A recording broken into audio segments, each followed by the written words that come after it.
حضرت ابو علی دقاق رحمہ اللہ نے فرمایا کہ اپنی ہر چھوٹی بڑی حاجت ضرورت کو صرف اللہ کے سامنے پیش کرنا معرفت کی نشانیوں میں سے ہے۔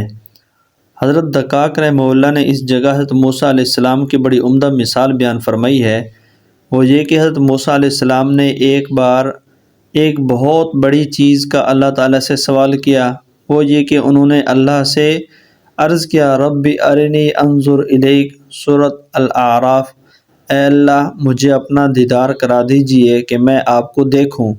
یہ بہت بڑا سوال تھا کہ اللہ کا دیدار ہو جائے، اس لیے کہ اس سے بڑی کوئی نعمت نہیں کہ کسی کو اللہ تعالیٰ کا دیدار نصیب ہو جائے۔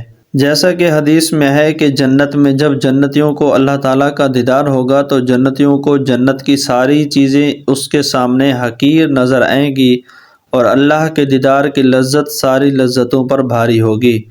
غرض حضرت موسیٰ علیہ السلام نے ایک طرف اللہ سے اتنی بڑی چیز کا سوال کیا اور دوسری طرف ایک اور موقع پر دنیاوی معمولی چیزوں کے لیے اللہ ہی کی طرف رجوع کیا اور اپنی محتاجی ظاہر کی۔ چنانچہ عرض کیا، رب انی لما انزلت الی من خیر فقیر، سورۃ القصص، اے میرے رب میں ان چیزوں کا محتاج ہوں جو آپ میری طرف نازل فرمائے، کھانا وغیرہ۔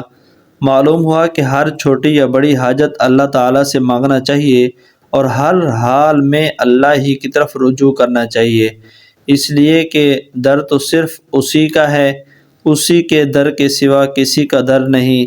جہاں ہماری حاجات پوری ہوتی ہیں